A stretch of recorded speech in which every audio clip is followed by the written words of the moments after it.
ನಮಸ್ಕಾರ. ಇವತ್ತು ನಾವು ಕೇಳಕ್ ಹೊರಟಿರುವುದು ದೇಶಕ್ಕಾಗಿ ತಮ್ಮ ಸರ್ವಸ್ವವನ್ನು ತ್ಯಾಗ ಮಾಡಿ ಪ್ರತಿಯಾಗಿ ಕೇವಲ ದ್ರೋಹ ಮತ್ತು ಉಪೇಕ್ಷೆಯನ್ನಷ್ಟೇ ಪಡೆದ ಒಬ್ಬ ಗೂಢಚಾರಿಯ ನಿಜ ಜೀವನದ ಕಥೆ. ಇದು ಯಾರೋ ಬರೆದ ಕಲ್ಪನೆ ಅಲ್ಲ, ಬದಲಾಗಿ ಸ್ವತಃ ಆ ಗೂಢಚಾರಿ ಮೋಹನ್ಲಾಲ್ ಭಾಸ್ಕರ್ ಅವರೇ ಬರೆದ ಆನ್ ಎನ್ ಇಂಡಿಯನ್ ಸ್ಪೈ ಇನ್ ಪಾಕಿಸ್ತಾನ್ ಅನ್ನೋ ಪುಸ್ತಕವನ್ನೇ ಆಧರಿಸಿದೆ. ಬನ್ನಿ, ಈ ಸಾಹಸಗಾಥೆಯೊಳಗೆ ಇಳಿಯೋಣ. ಒಮ್ಮೆ ಯೋಚನೆ ಮಾಡಿ, ಕಣ್ಣು ಬಿಟ್ಟಾಗ ಇಡೀ ದೇಹ ನೋವಿನಿಂದ ಚೀರ್ತಿದೆ, ಸುತ್ತಲೂ ಬರೀ ಕತ್ತಲೆ. ಅವರನ್ನು ಪ್ರಜ್ಞೆ ತಪ್ಪುವವರೆಗೂ ಹೊಡೆಯಲಾಗುತ್ತೆ, ಮತ್ತೆ ಎಚ್ಚರವಾದಾಗ ಅದೇ ಚಿತ್ರಹಿಂಸೆ ಮತ್ತೆ ಶುರು. ಪದೇ ಪದೇ ಇದೇ ರಿಪೀಟ್ ಆಗುತ್ತೆ. ಯಾರಿರ್ಬೋದು ಈ ವ್ಯಕ್ತಿ? ಆಶ್ಚರ್ಯ ಏನು ಗೊತ್ತಾ? ಈ ನರಕಯಾತನೆ ಅನುಭವಿಸಿದ್ದು ಒಬ್ಬ ವೃತ್ತಿಪರ ಸೈನಿಕನಲ್ಲ, ಬದಲಿಗೆ ಪಂಜಾಬಿನ ಒಬ್ಬ ಸಾಮಾನ್ಯ ಸ್ಕೂಲ್ ಟೀಚರ್.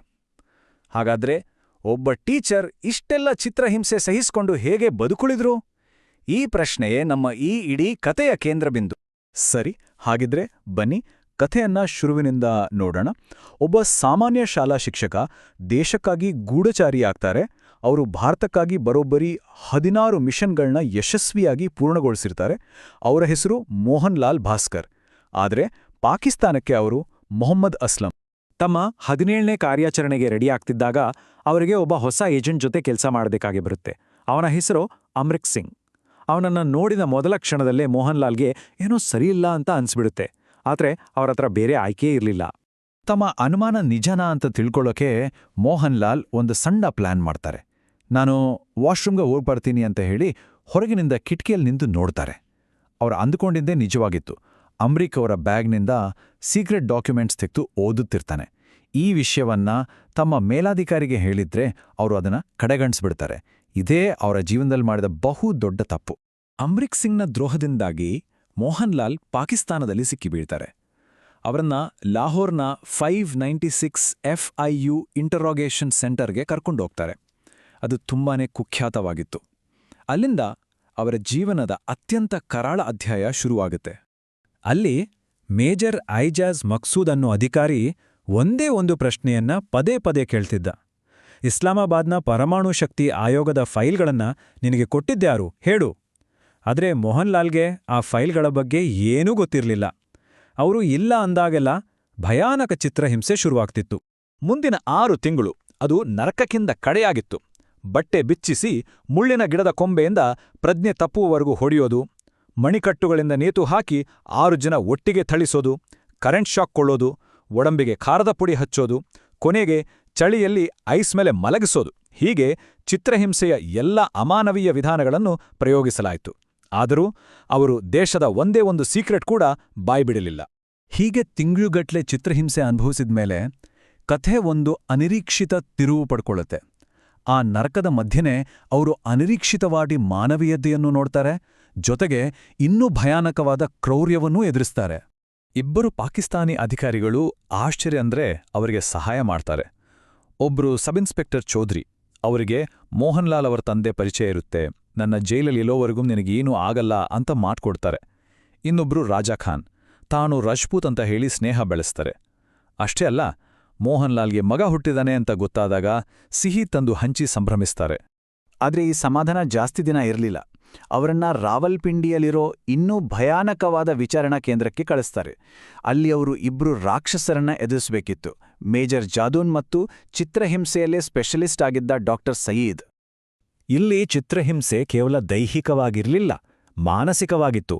ರಾತ್ರಿಯಿಡೀ ಚಳಿಯಲ್ಲಿ ಓಡಿಸೋದು, ಕಣ್ಣಿಗೇನೋ ಇಂಜೆಕ್ಷನ್ ಕೊಟ್ಟು ನಿನ್ನನ್ನು ಕುರುಡನನ್ನಾಗಿ ಮಾಡ್ತೀವಿ ಅಂತ ಹೆದರಿಸೋದು, ಮಾರ್ಫಿನ್ ಡ್ರಗ್ ಕೊಟ್ಟು 26 ಗಂಟೆಗಳ ಕಾಲ ವಿಚಾರಣೆ ಮಾಡಿ ಇಬ್ಬರು ಮುಗ್ಧರ ಹೆಸರನ್ನ ಹೇಳಿಸಿ ರೆಕಾರ್ಡ್ ಮಾಡಿಕೊಳ್ಳೋದು. ಇಷ್ಟೇ ಅಲ್ಲ, ಮೇಜರ್ ಜಾದೂನ್ ಅವರ ಧರ್ಮವನ್ನೇ ಹೀಯಾಳಿಸಿ ಪ್ರಾಣಿಯ ಹಾಗೆ ಊಟ ಮಾಡೋಕೆ ಒತ್ತಾಯಿಸ್ತಿದ್ದ. ಅವರ ಆತ್ಮಸ್ಥೈರ್ಯವನ್ನೇ ಮುರಿಯೋಕೆ ಹೀಗೆ ಮಾಡ್ತಿದ್ದ. ಈ ಮಾನಸಿಕ ಹಿಂಸೆಗೆ ಮೋಹನ್ ಲಾಲ್ ಬಹುತೇಕ ಕುಸಿದು ಹೋಗಿದ್ರು.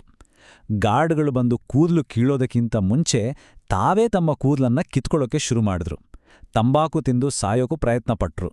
ಕೊನೆಗೆ ಅವರಿಗೆ ಹೊಡೆತಗಳು ಎಷ್ಟು ಅಭ್ಯಾಸ ಆಗ್ಬಿಟ್ಟಿತ್ತಂದ್ರೆ ಅವರೇ ಗಾರ್ಡ್ಗಳನ್ನ ಬೈದು ಹೊಡೆಸ್ಕೊಳ್ತಿದ್ರು. ಆದರೆ ಕಥೆ ಇಲ್ಲಿಗೆ ಮುಗ್ದಿರಲಿಲ್ಲ. ಒಂದು ದಿನ ಆ ಇಂಟ್ರೋಗೇಷನ್ ಸೆಂಟರ್ಗೆ ಪಾಕಿಸ್ತಾನಿ ಸೇನೆಯ ಒಬ್ಬ ಹಿರಿಯ ಜನರಲ್ ಭೇಟಿ ಕೊಡ್ತಾರೆ. ಅವರು ಬಂದಿದ್ದು ಮೋಹನ್ ಲಾಲ್ ಸುಳ್ಳು ಹೆಸರಿಯಲ್ಲಿದ್ದ ಇಬ್ರು ಮುಗ್ಧರ ಮೇಲಿನ ದೌರ್ಜನ್ಯವನ್ನ ತನಿಖೆ ಮಾಡೋಕೆ. ಮೋಹನ್ ಲಾಲ್ ಅವರ ಸ್ಥಿತಿ ನೋಡಿ ಆ ಜನರಲ್ಗೆ ಸಿಕ್ಕಾಪಟ್ಟೆ ಕೋಪ ಬರುತ್ತೆ. ಅಕ್ಷರಶಃ ಅಸ್ಥಿಪಂಜರದಂತಾಗಿದ್ರು ಮೋಹನ್ಲಾಲ್. ಅವರು ಮೇಜರ್ ಜಾಧವ್ಗೆ ಬೈದು, ಈ ಮನುಷ್ಯನಿಗೆ ಒಂದು ಏಟು ಕೊಟ್ರೆ 3 ದಿನ ನೀರು ಕುಡಿಯಲ್ಲ, ಇಂಥವನ್ನ 1 ವರ್ಷದಿಂದ ವಿಚಾರಣೆ ಮಾಡ್ತಿದ್ಯಾ ಅಂತ ಕೂಗಾಡ್ತಾರೆ. ತಕ್ಷಣವೇ ಮೇಜರ್ ಜಾಧವ್ ಮತ್ತೆ ಅವನ ಟೀಮ್ನ 1971ರ ಯುದ್ಧ ಶುರುವಾಗೋಕೆ ಸ್ವಲ್ಪ ಮುಂಚೆ ಪೂರ್ವ ಪಾಕಿಸ್ತಾನಕ್ಕೆ ಟ್ರಾನ್ಸ್ಫರ್ ಮಾಡಲಾಗುತ್ತೆ. ಹಾಗಿದ್ರೆ ಮೋಹನ್ಲಾಲ್ಗೆ ದ್ರೋಹ ಮಾಡಿದವರ ಕಥೆ ಏನಾಯಿತು? ಇತರ ಭಾರತೀಯ ಕೈದಿಗಳಿಂದ ತಿಳಿದು ಬಂದಂತೆ ಅಮೃತ್ ಸಿಂಗನ್ನ ಅವನದೇ ಪಾರ್ಟ್ನರ್ ಶಿವಕುಮಾರ್ ಜೂಜಿನ ಸಾಲಕ್ಕಾಗಿ ಪಾಕಿಸ್ತಾನಿಗಳಿಗೆ ಹಿಡಿದುಕೊಡ್ತಾನೆ.